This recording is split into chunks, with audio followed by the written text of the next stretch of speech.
Selamat pagi. Assalamualaikum warahmatullahi wabarakatuh. Video untuk perkuliahan metode numerik ya. Ini pertemuan awal. Kita hari ini kita akan membahas terkait dengan error ya. Nah, sebelum ke error atau ke galat, minggu kemarin di pertemuan satu sudah pernah kita singgung ya. Sebelum ke error, yang lebih dahulu kita akan bahas terkait dengan angka signifikan atau significant feature atau angka penting ya, ada yang menyebut seperti itu.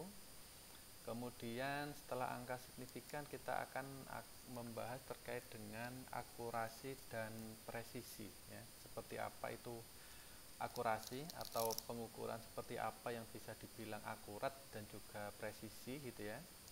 Baru yang terakhir nanti kita akan bahas terkait dengan galat ya atau error. Oke, yang pertama angka signifikan ya. Nah, ada gambar apa itu namanya speedometer dan odometer di sana ya, alat pengukur kecepatan menunjukkan seberapa cepat suatu benda, biasanya di mobil atau di motor ini ya. Seberapa cepat motor atau mobil itu melaju, kemudian yang odometernya menyatakan seberapa jauh mobil itu telah berjalan ya. Di speedometer di situ menunjukkan bahwa kecepatan dari motor atau mobil tersebut adalah dekat ke 49 gitu ya, 48 ke 49 atau dikatakan kecepatannya hampir 49 km per jam misalnya, 49 km per jam atau antara 48 dan 49 km per jam misalnya. Nah, ini kalau misalkan ditanya lagi antara 48 dan 49 ada di mana misalnya, ada bisa saja kita menyebutkan 48,8 gitu ya, atau 48,9 karena di sana dia dekat sekali ke 49 ya, atau bisa juga 48,5 misal. Tapi secara gambar akan lebih diterima kalau dijawab 48,8 atau 48,9, kita nggak tahu ya. Nah, kemudian di odometernya, pada bagian odometer seberapa jauh mobil atau motor tersebut telah berjalan, di situ ada 8, 7, 3, 2, 4 gitu ya. Nah, di sini yang di digit terakhir, digit ke-6 ya. Di digit ke-6 ini antara 4 atau 5 ya, di antara 4 dan 5. Artinya kalau misalkan dia dituliskan 873.000 gitu ya. 80 ya. 324 4 gitu ya, antara itu dan 87324 5 ya, antara itu. Atau misalkan disuruh memastikan gitu ya, ditulis 47324,5 misal, diambil nilai tengahnya ya, diambil nilai tengah dari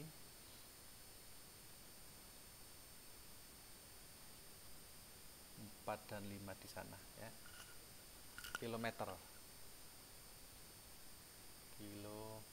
ya.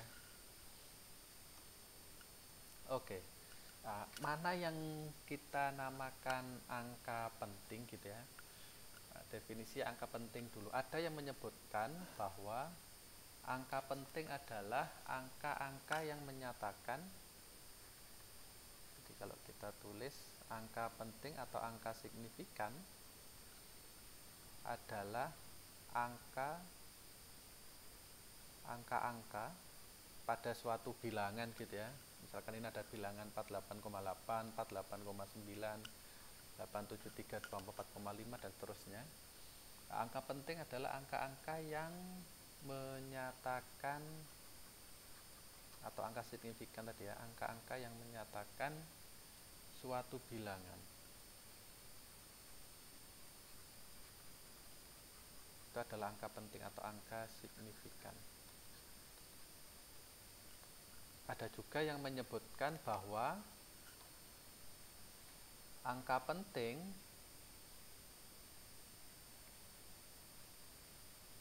adalah suatu angka yang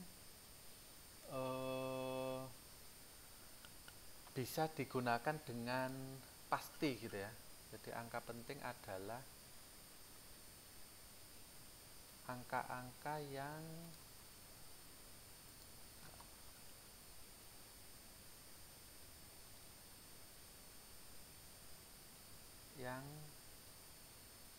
bisa kita gunakan ya, bisa digunakan untuk menyatakan suatu bilangan tentunya, untuk menyatakan suatu bilangan yang bisa digunakan dengan pasti ya, untuk menyatakan suatu bilangan gitu ya. Nah, misal kita punya ini 48,8 ya, maka kita punya 3 angka penting di sana, yaitu 488. Kemudian 48,9, maka kita punya 3 angka penting di sana, 48,9. Kemudian ada ini 87324,4,5, ada 7 angka penting di sana atau 7 angka signifikan gitu ya. Ada 7 angka signifikan. Nah, misal kita punya, kenapa itu penting? Karena kita membutuhkan angka itu untuk melakukan pendekatan terhadap hasil pengukuran gitu ya. Kalau misalkan ini mau dihitung lagi sampai berapa gitu ya, maka kita bisa menggunakan itu sebagai angka penting ya, bergantung pada apa yang kita dapat ininya, datanya ya, bergantung pada itu. Bagaimana menentukan angka penting? Di dalam bukunya Capra disebutkan bahwa angka penting itu berkorespondensi terhadap banyaknya digit ya, banyaknya digit. Misal kayak yang 48 tadi misalnya 48 atau 49. Jadi satuan terkecilnya di situ kan 1 km per jam ya, untuk yang speedometer 48, 49 itu kan ada 40, 41, 42, 43 dan seterusnya. Kemudian yang di odometernya itu kita punya satuan terkecilnya adalah pada satuan kilometer ya, yaitu di digit ke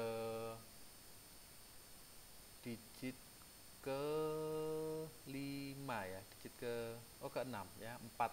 Jadi di situ ada 4 atau sekian ya.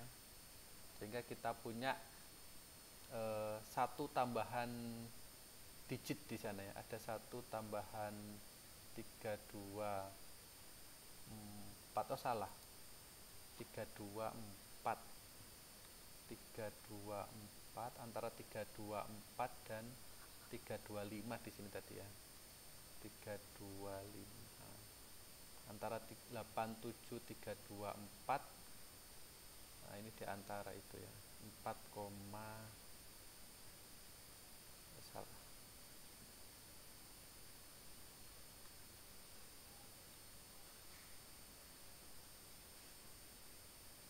satuan terkecilnya ya, 5 begini ya, antara itu. Oke.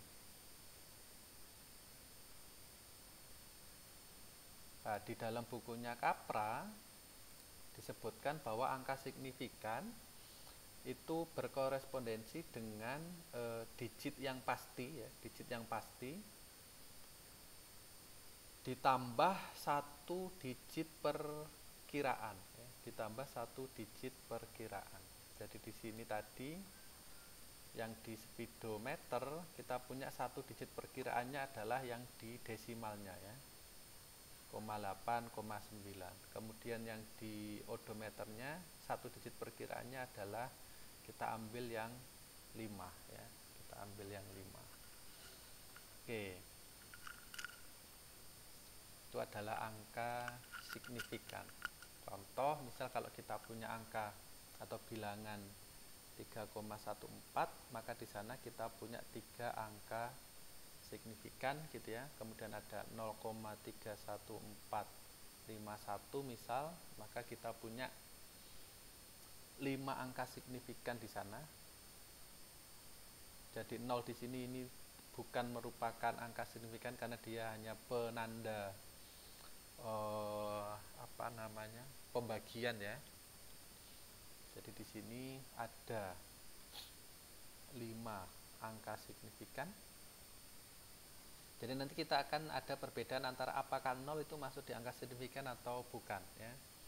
Misal kita punya lagi 0,031 ya. Nah, kita punya ada 2 angka signifikan di sana, yaitu 31 karena ini ada penanda pembagian gitu ya. Ini kan 31 per 1000, kalau yang atas 31451 per 10.000 misal gitu ya, dan seterusnya. Kemudian ada 0 yang di belakang 3150 misal, maka kita punya 4 angka signifikan, yaitu ini 3150. Meskipun kalau misalkan saya tulis 0,315 ya, ini kita punya 3 angka signifikan ya. Secara singkat 2 angka itu, 2 bilangan itu ya, 0,3150 dan 0,315 itu kan tidak berbeda karena 0 di belakang kan tidak mempunyai makna singkatnya gitu ya. Tapi dalam pengukuran 0 di belakang itu nantinya dia akan menentukan hasil dari, bukan hasil sih, cara penalikan kesimpulan dari suatu pengukuran gitu ya. Jadi 0 yang di belakang ini dia termasuk dalam angka signifikan ya. Contoh misalkan kita punya 4,00, ada berapa angka signifikan? Ada 3 ya. Ada 2,30, ada berapa angka signifikan? Ada 3 ya. Kemudian ada lagi misal 0-nya di tengah gitu ya, 0,000102105 misalkan gitu ya. 0. Nah, ada berapa angka signifikan di sana? Maka kita punya itu ya, yaitu 1 2 3 4 5 6 7 ya. Ada 7 angka signifikan ya. Ada 7 angka signifikan di sana. Jadi 0 yang di depan ini tidak menunjukkan angka signifikan ya. Nah, nanti kita akan tahu siapa angka signifikan ketika misalkan kayak gini ya. Pak, kenapa kok 0-nya kita abaikan yang di depan, tapi 0 yang di tempat lain dia dihitung sebagai angka signifikan? Karena ini berkaitan dengan notasi ilmiah ya. Notasi ilmiah dari suatu bilangan. Jadi kalau kita punya yang ini misal ya, yang terakhir gitu ya, notasi ilmiah dari bilangan itu kan 1,021050 gitu ya, dikali 10 pangkat 1234 negatif 4. Nah, jadi ini adalah angka signifikan di sana. Ada 7, 1, 2, 3, 4, 5, 6, 7. Kemudian kalau yang ini misal, ini kalau kita nyatakan dalam bentuk notasi ilmiah, maka kita punya 3,1 dikali 10 pangkat negatif 2. Jadi ada 2 angka signifikan di sana ya. Kemudian yang ini misal, maka dia jadi 3,15 kali 10 pangkat negatif 1 gitu ya. Ada 3 angka signifikan di sana ya. Itu terkait dengan notasi ilmiah. Jadi notasi ilmiah dari suatu bilangan kita menuliskannya begitu ya. angka satuan di sana, satuan, koma, sisanya dikali 10 pangkat berapa menyesuaikan dengan bilangan yang dimaksud ya. Itu adalah angka signifikan ya.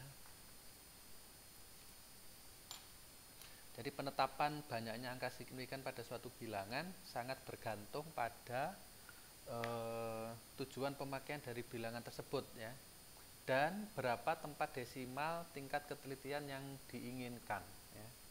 Jadi misalkan contoh kayak ini tadi, ini kan secara singkat dia mencatatkan bilangan yang sama, tapi ketika diminta misalkan sampai 4 angka desimal, maka kita menggunakan yang itu. Kemudian ditanya lagi misalkan sampai 3 tempat desimal, maka kita menggunakan yang bawah gitu ya. Nah, angka signifikannya akan berbeda karena yang atas menggunakan 4 tempat desimal, maka 0 di sana akan menjadi angka signifikan meskipun secara arti dia memiliki makna yang sama, yaitu 315 dibagi 1000 ya. Tapi penggunaan angka signifikan tadi kita bergantung pada penarikan kesimpulan tadi ya, sampai requestnya sampai di tempat desimal yang keberapa, sehingga kita bisa menentukan banyaknya angka signifikan pada suatu bilangan ya.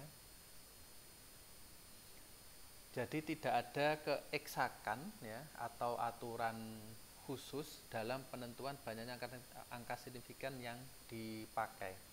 Jadi itu bergantung pada tujuan pemakaian, kemudian bergantung juga pada taraf ketelitiannya, mau kita hitung sampai berapa tempat desimal, misalkan angka tempat desimal seperti itu ya. Oke, untuk keperluan praktis misal kita mungkin hanya memerlukan beberapa tempat desimal saja untuk ketelitian suatu bilangan ya, dan ini akan berpengaruh pada banyaknya angka signifikan yang kita pergunakan atau sebaliknya ya. Ya, dengan demikian sangat mungkin kita perlu untuk melakukan pembulatan atau pemotongan istilahnya, atau kalau yang biasa kalian dengar dibulatkan ya, pembulatan atau pemotongan pada banyaknya angka signifikan yang digunakan ya. Jadi kalau misalkan contoh yang bilangan terakhir ini kemudian diminta sampai 6 tempat desimal saja, maka kita butuhkan 6 tempat desimal sehingga angka signifikan yang muncul nanti juga akan berkurang ya kan, dari hasil pengukuran yang awal ya.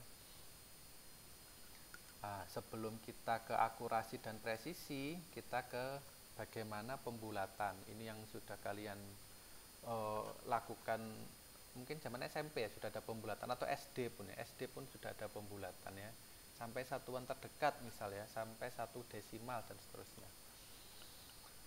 Ada 2 langkah yang bisa kita lakukan dalam pembulatan. Langkah yang pertama adalah dengan menambahkan aturan pembulatan ya, dengan menambahkan 0,5 dikali 10 pangkat negatif n ya pada bilangan x, pada bilangan tersebut ya. N-nya adalah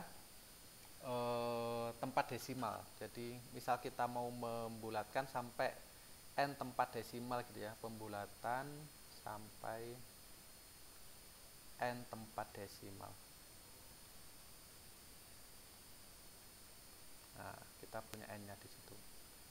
Itu langkah pertama. Kemudian setelah kita menambahkan itu, langkah berikutnya adalah menghilangkan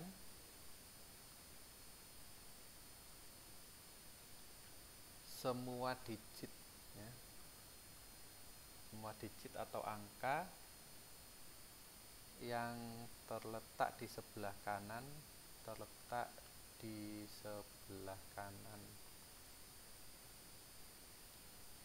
tempat desimal ke n-nya tadi ya, ke n. Jadi misalkan dibulatkan sampai 4 tempat desimal, maka angka kelima pada tempat desimal dan seterusnya kita hilangkan ya. Contoh misal 3,14152 gitu ya. Kemudian kita mau menentukan ada berapa banyak angka signifikan dari itu. Ada berapa banyak angka signifikan di sana? Semua ya. 3,14152 artinya ada 6 angka signifikan ya, ada 6 angka signifikan. Kemudian di requestnya bulatkan sampai mendapatkan 5 angka signifikan gitu ya. Jadi bulatkan sedemikian sehingga terdapat 5 angka signifikan. Artinya kita harus membuang 1 digit ya, membuang 1 digit yang terakhir. Aturannya tadi itu ya.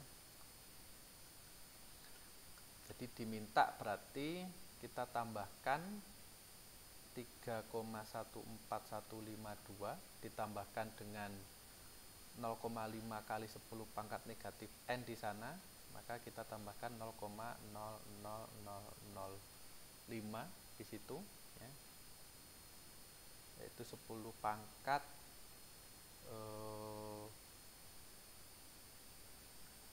ya benar ya, 10 pangkat 4 ya.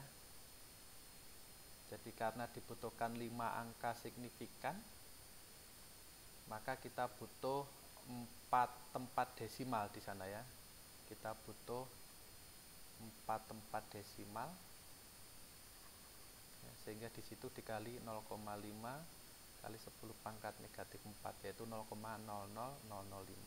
Didapat 3,14157 ya.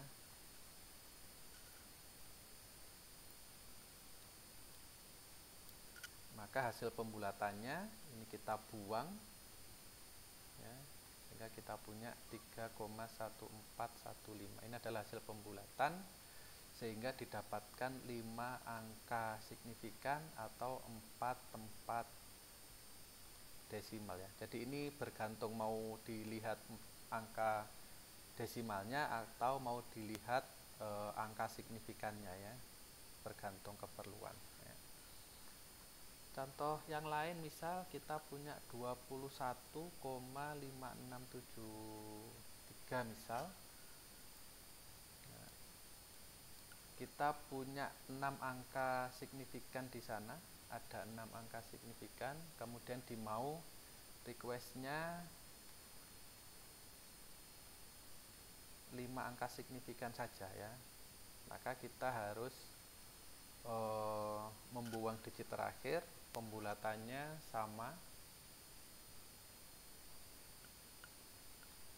maka kita tambah dengan 0, jadi 21,5673 ditambah dengan 0,0005 ya, yaitu 3 tempat desimal ya, 3 tempat desimal, maka dikali dengan 0,5 kali 10 pangkat negatif 3 ditambah 21,5678.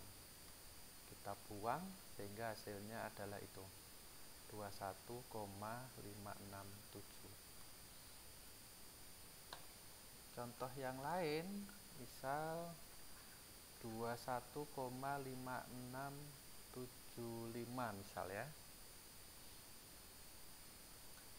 Sama, kita punya 6 angka desimal di sana, kemudian requestnya 5 angka desimal, 5 angka signifikan atau 3 tempat desimal di sana ya. Maka kita punya 21,5675 ditambah 0,0005 ya. Maka kita punya 21,5680. Ini kita hilangkan sehingga kita punya angka pembulatannya adalah 21568 ya. Jadi ada 5 angka signifikan yaitu 21568, ada 3 tempat desimal. Yang contoh 2 ada 5 angka signifikan 21567, ada 34 desimal ya.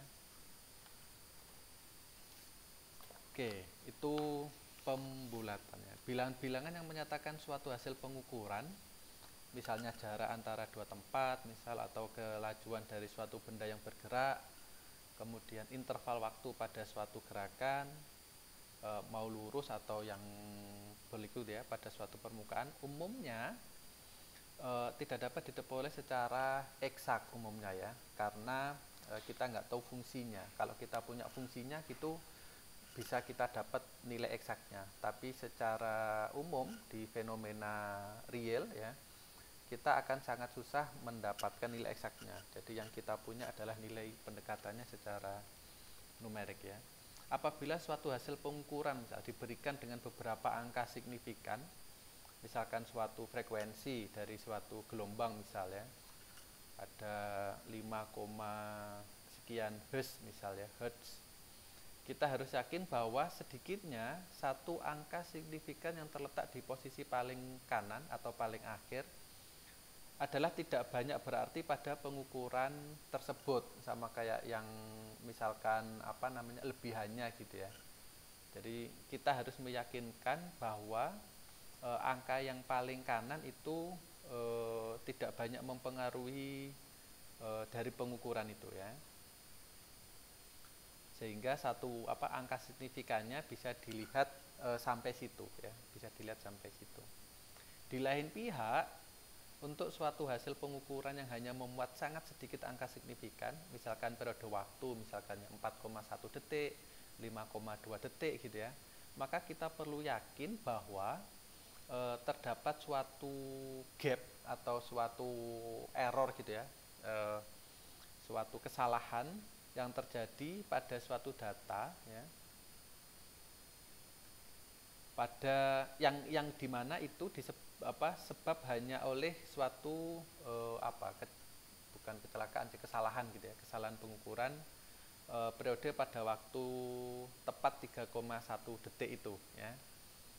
Jadi misalkan 3,1 detik gitu ya, maka kita perlu yakin bahwa terdapat error pada data itu sebab hanya oleh suatu kecelakaan periode waktu tersebut, yaitu pada tepat 3,1 detik. Jadi ada kesalahan atau ada kecelakaan gitu ya.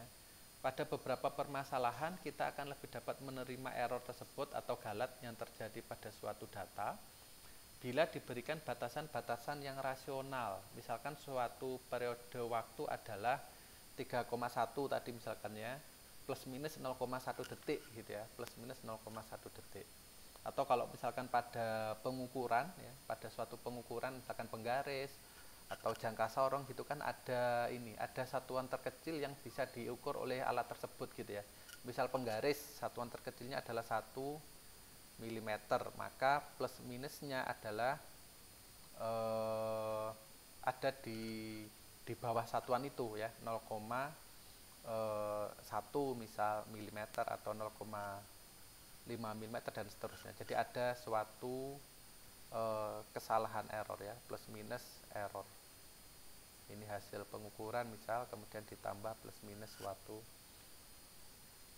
error. Nah, ini nanti kita akan bahas di galat ya.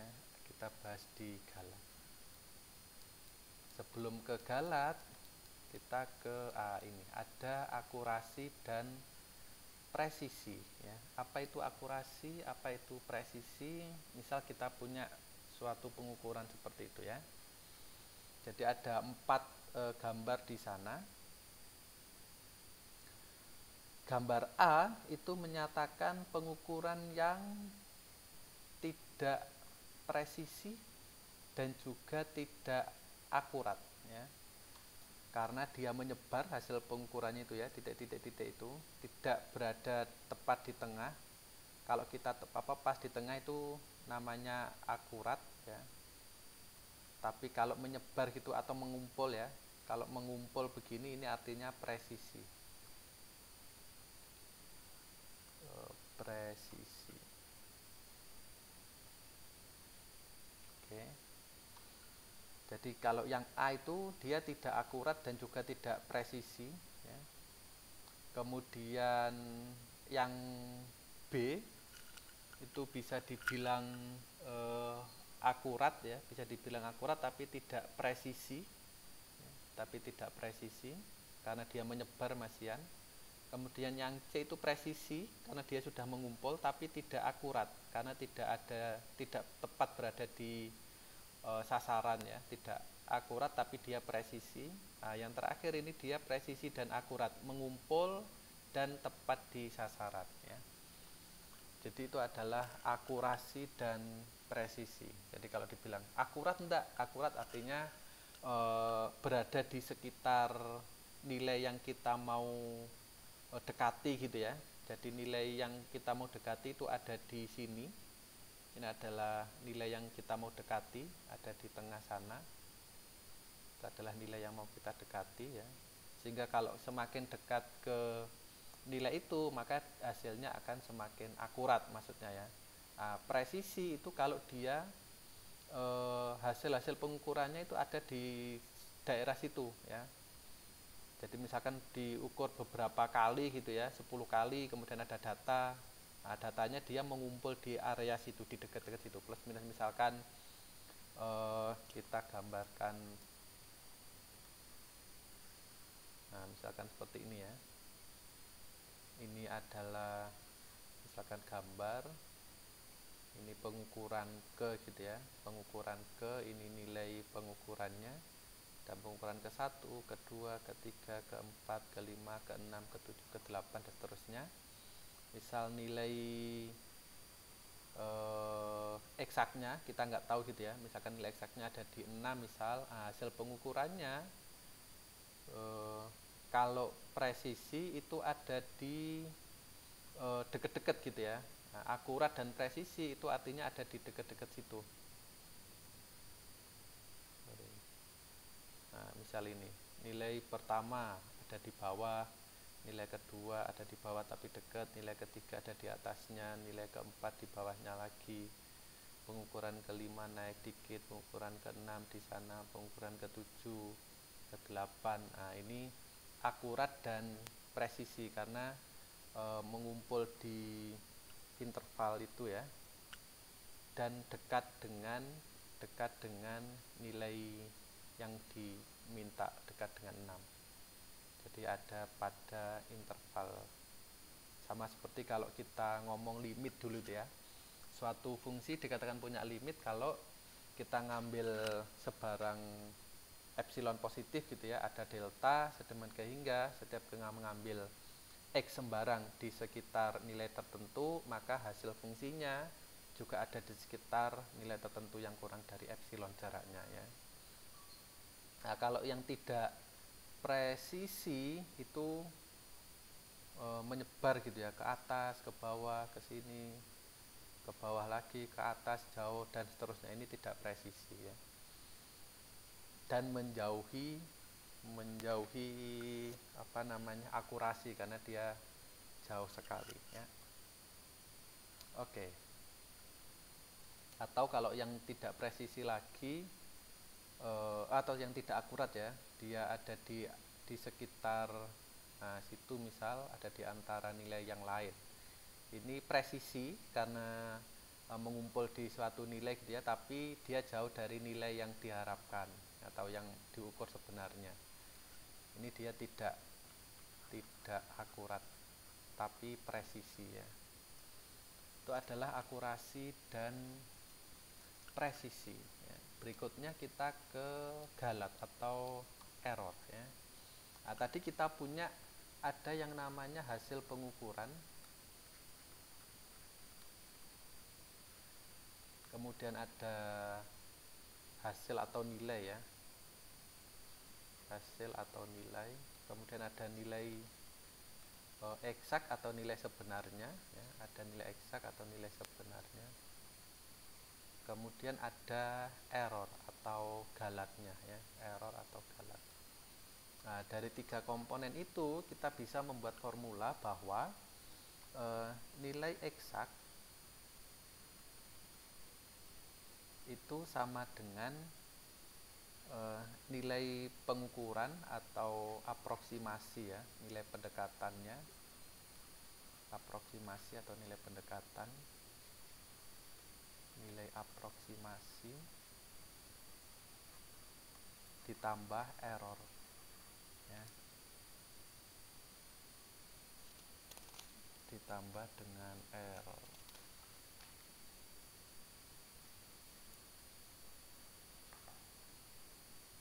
Oke.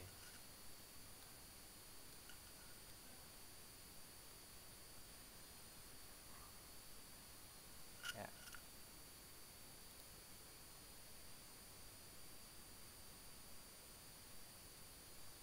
Oke.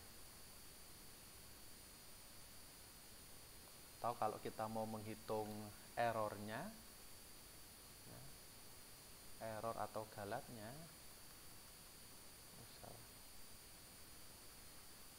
itu sama dengan nilai eksak atau nilai sebenarnya dikurangi nilai aproksimasi gitu ya, aproksimasi. Oke. Nah, kita punya apa namanya, semacam error relatif gitu ya, apa namanya, kesalahan relatif gitu ya, kesalahan relatif dari suatu pengukuran ya. Jadi kalau kita punya error misalkan, di mana errornya itu kita gunakan untuk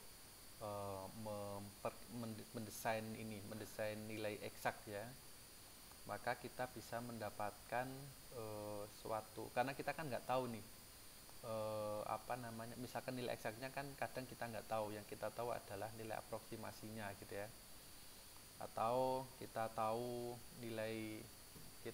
nilai aproksimasi dan kita tahu nilai sebenarnya misal, maka kita bisa mendapatkan errornya berapa gitu ya.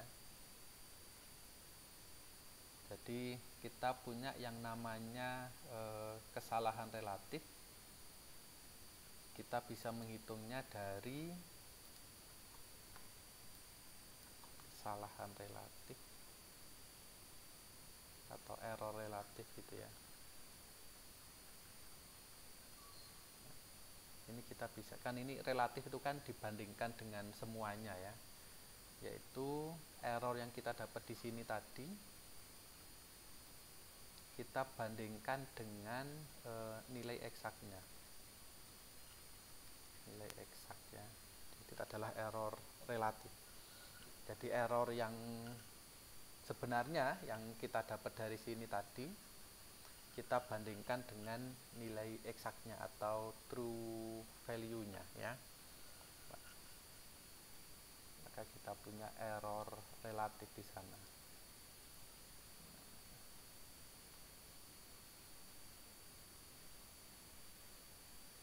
Kadang ada yang meminta dalam bentuk persen gitu ya, apa namanya, persentase dari kesalahan relatif gitu ya. Jadi segitiga error relatif ya, kita kalikan aja dengan 100% ya. Error yang sebenarnya tadi di atas dibagi nilai eksak dikali 100% ya. Itu adalah galatnya, galat atau error relatif. Nah, yang di sini kita sebut sebagai error mutlak ya, atau galat mutlak. Error atau galat mutlak. Yang ini tadi kita punya error atau galat relatif ya. Ada yang mutlak, ada yang relatif. Mutlaknya diambil dari itu tadi, nilai eksak dikurangi nilai pengukuran atau nilai aproksimasi. Relatifnya error mutlak dibagi nilai eksak ya. Error mutlak dibagi nilai eksak.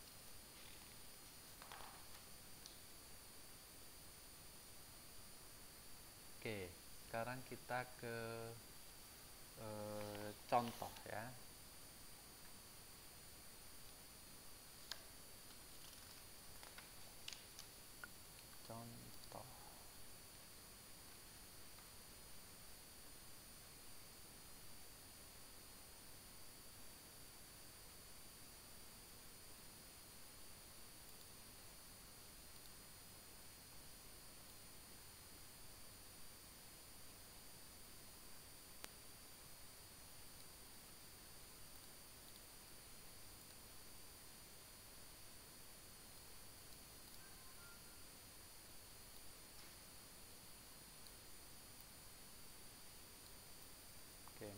punya contoh ini. Suppose that you have the task of measuring the length of a bridge and a rivet and come up with 99, 99 and 9 centimeters respectively, ya. If the true values are 10,000 and 10 centimeters respectively, compute A the true error and B the true percent relative error for each case. Jadi diminta mengukur dua dua hal di sana ya, ada bridge sama rivet. Kemudian hasil pengukurannya adalah 9999 cm dan satunya 9 cm, di mana nilai aslinya yang pertama bridge-nya adalah 10.000 cm, kemudian rivetnya adalah 10 cm ya. Maka true errornya untuk yang kasus pertama, kasus bridge-nya, kita punya error mutlaknya atau error true errornya ya, ET misal saya simbolkan, maka kita punya 10.000 dikurangi 9999 yaitu 1. Kemudian untuk yang rivetnya, true errornya atau galat mutlaknya ya, atau error mutlaknya adalah 10 dikurangi 9 yaitu 1 juga ya. Itu adalah untuk errornya. Kemudian untuk relatif errornya, untuk yang kasus bridge-nya kita punya persentase dari, ini saya tulis E kecil gitu ya, ET, error relatif ER gitu ya. Maka kita punya 1 dibagi 10.000 dikali 100% atau sama dengan 1/100% ya, atau 0,01%. Untuk yang rivetnya, maka kita punya 1 dibagi 10 dikali 100% sama dengan 0,1% ya. 0,1%. Lebih besar ya. Jadi nilainya di situ lebih besar relatifnya. Kenapa? Karena panjangnya dia kecil. Di situ dia hanya 10 cm, yang satunya adalah 10.000 cm, tapi errornya sama-sama 1, sehingga kesalahannya akan lebih tinggi pada pengukuran yang rivetnya. Di situ kita punya 0,1%, sedangkan di bridge-nya kita punya 0,01%. Meskipun errornya sama-sama 1, tapi dibandingkan dengan panjangnya gitu ya, maka dia mempunyai kesalahan yang lebih besar, kesalahan relatif yang lebih besar dibanding yang bridge ya. Oke.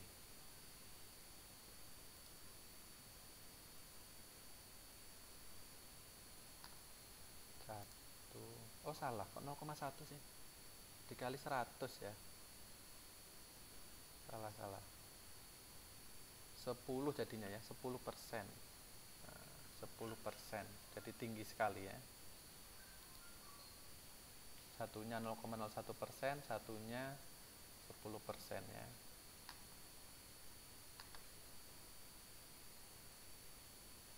Oke, kemudian contoh yang lain mungkin ya.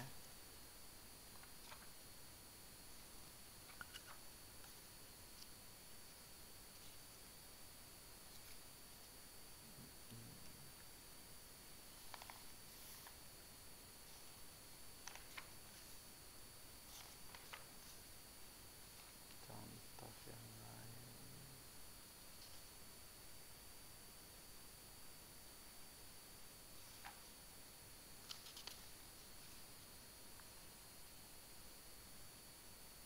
Oh, atau saya jelaskan ini dulu sebentar terkait dengan pembulatan error ya, dan pemotongan error.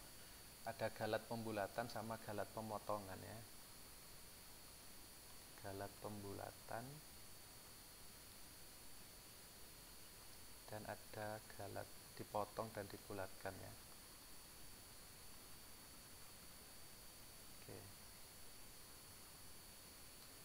Oke. Jadi misalkan suatu komputer gitu ya memproses suatu bilangan real X gitu ya untuk suatu perhitungan matematika tertentu. Terlebih dahulu bilangan X dinyatakan sebagai bilangan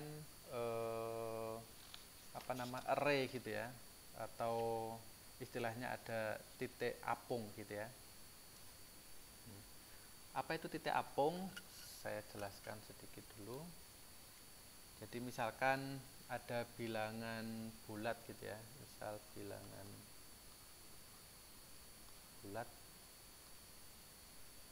B ya, lebih dari sama dengan 2, dapat kita gunakan sebagai basis ya, basis 2, basis 3, di teori bilangan sudah kalian dapat itu. Dan setiap bilangan real positif bisa dinyatakan secara tunggal dalam bentuk seperti ini. A1 B pangkat 1 ditambah A2 B pangkat pangkat N dulu ya dari atas, B pangkat N min 1 ditambah A3 B pangkat N min 2 ditambah dan seterusnya, A pangkat N min 1 B pangkat min 1 ditambah A N min 2 B pangkat min plus hari ini lebih ya, B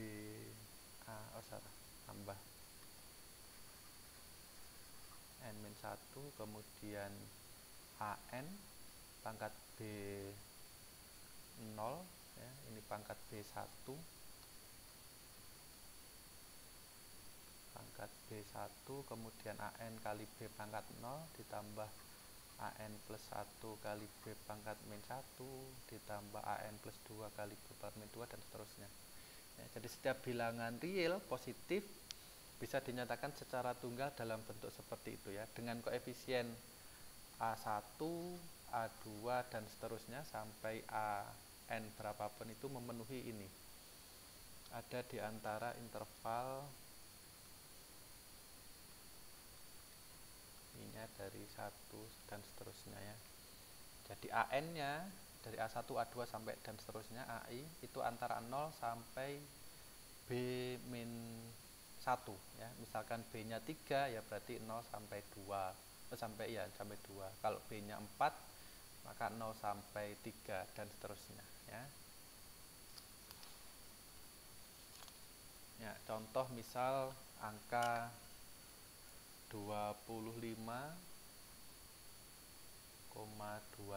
ya, misal pada basis 10 ini ya, pada basis 10 ini kita bisa nyatakan dia dalam basis 2, yaitu menjadi 11,001,01. Nah gitu ya, basis 2. Atau kalau kita mau ubah dia ke basis 8 misal, maka dia menjadi 3,1 31,2 ya, basis 8 ya. Ya, dari sini ini kan bilangan real itu basis 10 ya, kita bisa nyatakan dalam bentuk 2 kali 10 pangkat 1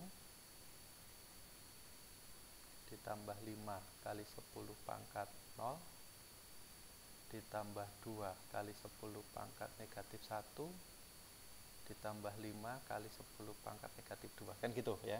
Kita nyatakan dalam bentuk yang ini tadi, dalam bentuk itu ya. Kemudian dalam basis 2 kita bisa menyatakannya dalam 1 kali 10 pangkat 2 ya,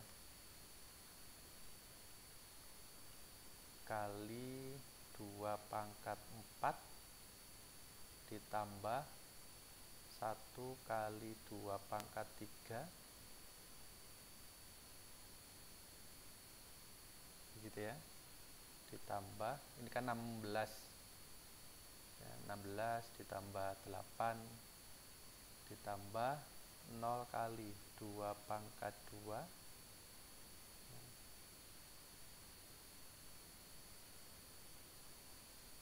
ditambah berapa tadi itu ya, ini kan 16 ditambah 8 ditambah 1 ya. Nah begini ya, berarti kan 1 kali 2 pangkat 4 ditambah 1 kali 2 pangkat 3 ditambah 0 kali 2 pangkat 2 ditambah 0 kali 2 pangkat 1 ditambah 1 kali 2 pangkat 0 ya, ditambah 0,2, berarti 1 0 ya, 0 kali 2 pangkat 0 kali 2 pangkat negatif 1 ya, ditambah 1 kali 2 pangkat negatif 2. Nah, begitu ya. Ini di sini kan 0 ditambah 0,25. Nah, 0,25 ini kan 1/4 atau 2 pangkat negatif 2 ya. Oke. Jadi setiap bilangan real kita bisa menyatakannya dalam bentuk seperti itu ya. A1B pangkat N, di mana AN-nya itu adalah sisanya ya, sisa dari pembagian modulo, misalkan 10, sisanya kan antara 0 sampai 9, modulo 2 sisanya adalah 0 sampai 1, modulo 8 sisanya 0 sampai 7. Nah, kalau yang di 8 maka kita punya 3 kali 10 pangkat 8 ya. 8 pangkat 1 ditambah 25 tadi ya. 8 24, 1 kali 8 pangkat 0 ditambah 2 kali 10 pangkat 8 pangkat negatif 1 benar ya. Jadi di sini ada 24 ditambah 1 ditambah 2/8 ya, 1/4 kan ya, 0,25 ya. Jadi setiap bilangan kita bisa menyatakan dalam basis berapapun, bilangan dalam basis lebih dari sama dengan 2 gitu ya. Oke, untuk galat pembulatannya tadi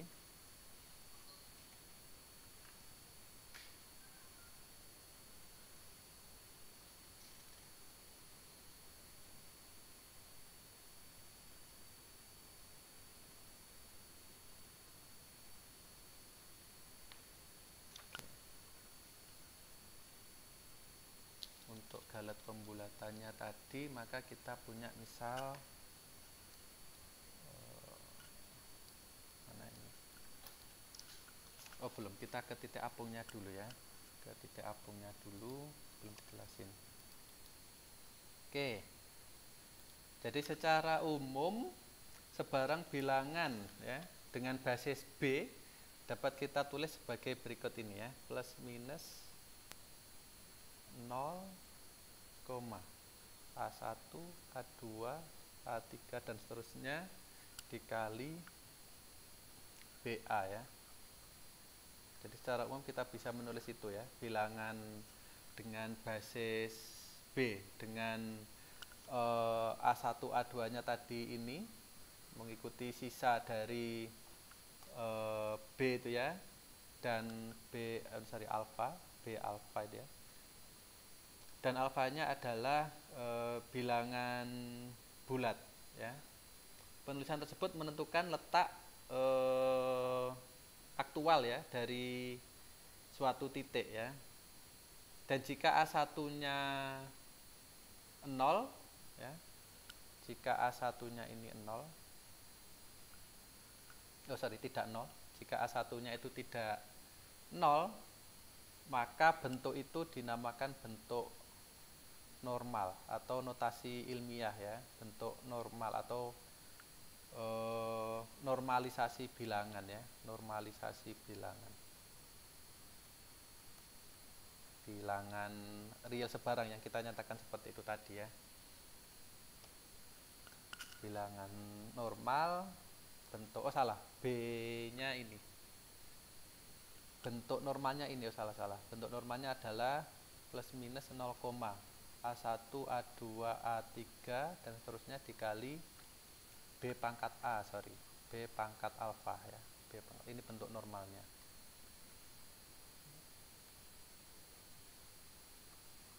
B pangkat alfa ya.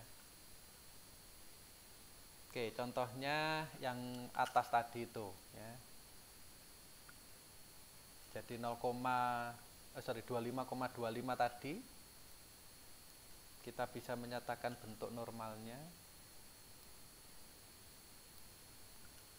25,25.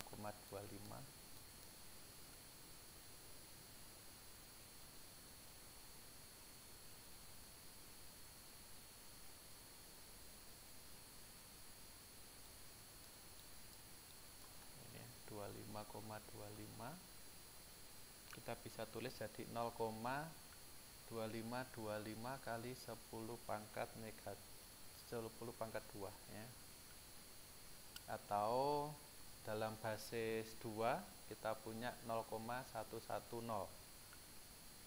0101 kali 2 pangkat 5 dalam basis 2, kemudian dalam basis 8 kita punya 0,312 kali 8 pangkat 2 ya. Ini bentuk normal ya.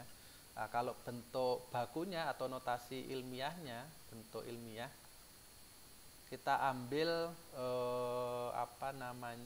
satuan ya. Jadi kita punya 2,525 kali 10 pangkat 1 gitu ya. Ini bentuk ilmiah dalam basis 10 ya. Kita ambil satu satuan di sana. Ini bentuk normalnya atau normalisasi dari suatu bilangan. Oke, penulisan dalam bentuk itu memuat, jadi penulisan dalam bentuk yang ini, bentuk normal itu ya, secara umum, memuat bagian desimal yang kita sebut dengan mantisa. Jadi bagian yang ini kita sebut sebagai mantisanya, mantisa. Dan bagian pangkatnya kita sebut sebagai eksponen ya. Jadi ada mantisa, bagian desimalnya, kemudian ada eksponen. Pada umumnya untuk menyimpan suatu bilangan komputer ya, di dalam komputasi menggunakan dua bentuk, yaitu yang pertama kita punya bilangan titik tetap ya, fixed point number, bilangan titik tetap, yaitu untuk bilangan-bilangan bulat di situ. Kemudian untuk yang secara umum real ya, selain bulat juga bisa, kita punya floating point ya, fixed point, floating point number, atau titik apung ya, bilangan titik apung, yaitu untuk bilangan-bilangan real ya. Bilangan yang titik tetap tadi, fixed point tadi, bersifat eksak ya, 2, 3, 5, negatif 4 dan seterusnya. Sedangkan untuk bilangan titik apung masih mengandung error di sini ya. Ini masih ada galatnya. Kalau yang ini sudah eksak ya. Oke. Apabila bilangan yang dinyatakan sebagai titik apung ini diproses dalam komputer ya, maka diperlukan batasan-batasan tentang banyaknya angka dalam mantisanya ya. Menentukan banyaknya angka signifikan di dalam mantisanya atau di dalam bagian desimalnya tadi ya, maupun dalam eksponennya ya. Pembatasan ini disesuaikan dengan kemampuan dan keakuratan yang telah dirancang untuk komputer tertentu ya. Nah, setiap bilangan titik apung bisa dinyatakan sebagai berikut ya, yaitu plus minus A1 per B ditambah B1 B pangkat 1 A2 per B pangkat 2 ditambah A3 per B pangkat 3 ditambah dan seterusnya sampai AP per B pangkat P gitu ya, dikali B pangkat alfa. Jadi bentuk yang desimal tadi kita bisa menyatakannya dalam bentuk itu ya. Jadi itu sama dengan 0,A1 A2 tadi, A3 dan seterusnya ya. Dengan B-nya tadi basis dan alfanya adalah bilangan bulat untuk yang eksponennya ya. Nah, jika X bilangan real ya, jika kita punya X itu suatu bilangan real, maka bilangan titik apung yang paling mendekati bilangan X ya, jadi bilangan titik apungnya yang paling mendekati atau floating point numbernya tadi ya, adalah mu X, di mana mu X-nya ini sama dengan plus minus 0 A1 A2 tadi dan seterusnya B pangkat alfa ya.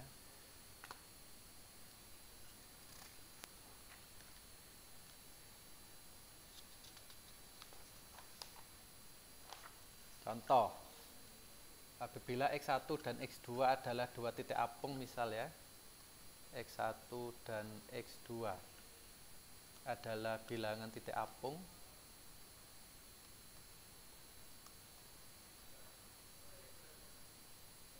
maka tentukan X1 ditambah X2 ya dengan dan X1 dikurang X2 dengan X1 nya adalah 165,2 basis 10, X2 nya adalah 21,00 basis 10 ya.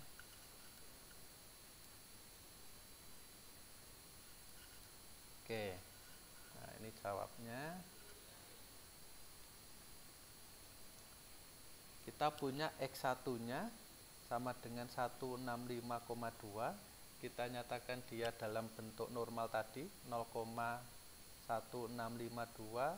kali 10 pangkat 3 di situ, kemudian X2 nya 21,00, maka kita punya 0,2100 kali 10 pangkat 2 ya.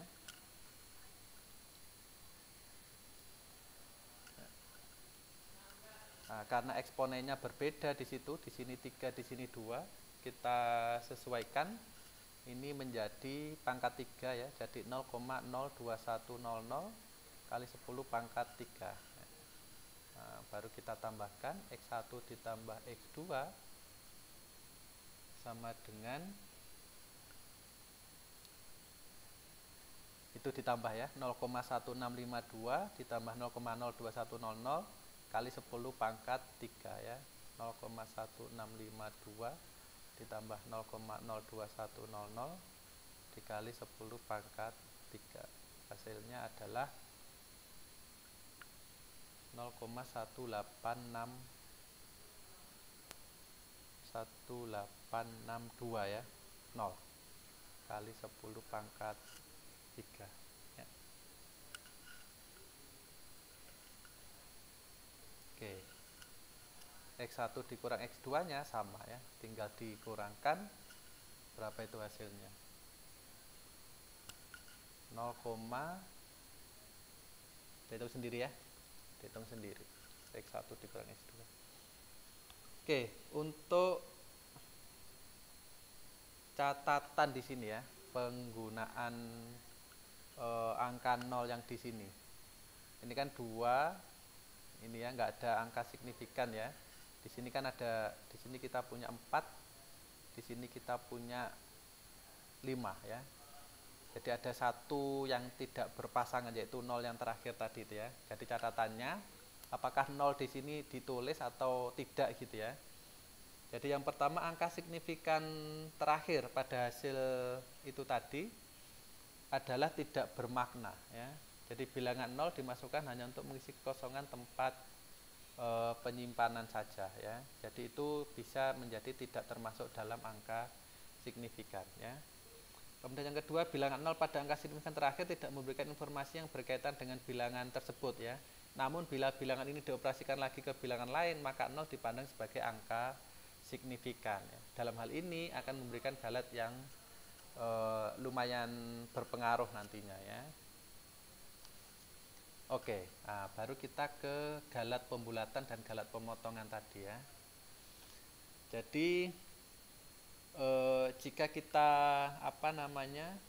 bicara terkait dengan komputer dalam memproses suatu bilangan real X gitu ya, untuk suatu perhitungan matematika, terlebih dahulu bilangan X tadi dinyatakan dalam bentuk bilangan titik apung ya, mu X, untuk menentukan letak bilangan itu sebagai suatu titik di dalam komputer.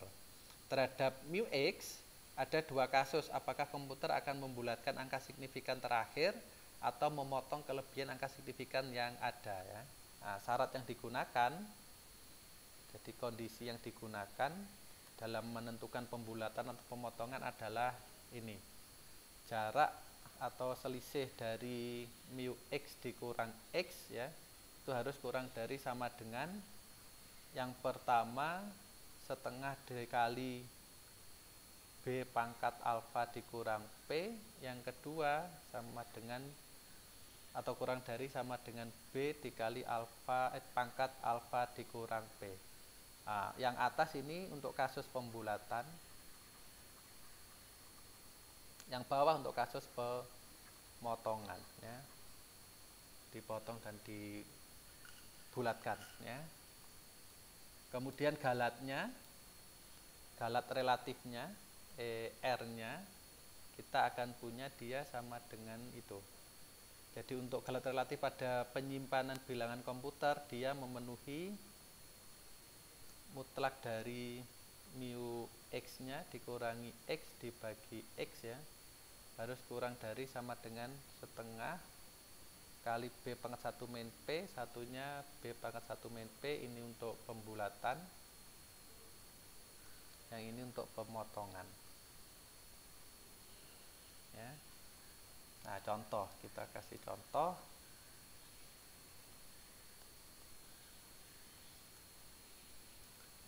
Misalkan ada komputer gitu ya, kemudian B-nya itu sama dengan 2 misal, kemudian P-nya itu sama dengan 48, kemudian ada pada rentang ya, ada pada interval 2 pangkat negatif 976 sampai 2 pangkat 1070 ya. Maka kita punya B ya, B pangkat 1 min P-nya di situ kita punya 7,1 kali 10 pangkat negatif 15 ya.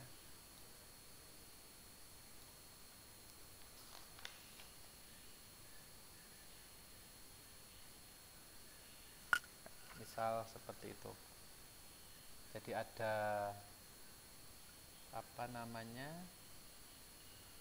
sistem bilangan titik apung dan perkiraan keakuratan relatif terhadap komputer gitu ya. Misalkan dibelikan. Jadi ada beberapa tipe, misalkan komputer 1, komputer 2 dan seterusnya gitu ya. Kemudian diberikan B-nya berapa, kemudian P-nya berapa gitu ya, dan seterusnya. Kemudian alfanya mengikuti ya. Alfanya nanti mengikuti. Oke, P-nya itu P-nya tadi belum terjelaskan. P-nya ada di mana tadi?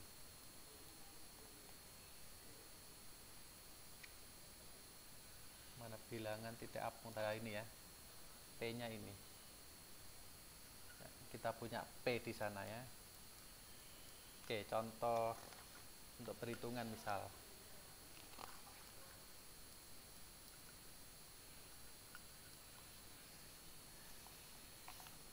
Di pembulatan atau pemotongan hingga 3 angka signifikan ya. Yang pertama 0,137 kali 10 pangkat 1 ditambah 0,269 kali 10 pangkat negatif 1 ya. Nah, ini kita samakan dulu. 0,137 kali 10 pangkat 1, satunya 0, supaya jadi pangkat 1 0,269 gitu ya, kali 10 pangkat 1 ya, ditambah, maka ini jadinya 0,13969, bener ya, 13969 kali 10 pangkat 1 ya. Kalau kita potong, maka kita bisa mendapatkan 0,139 kali 10 pangkat 1 pemotongannya. Kemudian kalau kita bulatkan, berarti kita tambah 0,0005 di sana, karena 3 angka signifikan ya. Berarti kita kali 0,5 kali 10 pangkat negatif 3, kita tambah ini yang pemotongan tadi ya, potong, kemudian yang ini jadi 0,14019 ya, kali 10 pangkat 1. Kalau kita bulatkan, kita ambil yang itu, jadi 0,140 kali 10 pangkat 1. Ini yang pembulatan ya.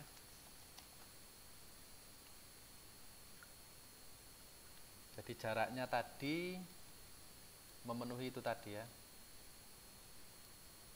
Jadi pembulatan dia, kalau dia kurang dari itu terpenuhi errornya. Kemudian kondisinya kalau dia kurang dari itu pembulatan, pemotongan langsung dipangkas ya.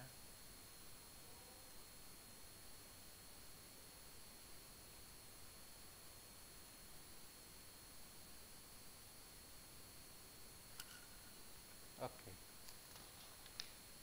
Sampai sini nanti saya berikan latihan di ini ya, di apa namanya, LMS-nya ya, di Google Classroom. Oke, semoga sehat selalu ya, dapat mengikuti atau menyimak video ini dengan baik. Saya akhiri video ini, jangan lupa tetap jaga protokol kesehatan ya. Oke, selamat menyimak. Assalamualaikum warahmatullahi wabarakatuh.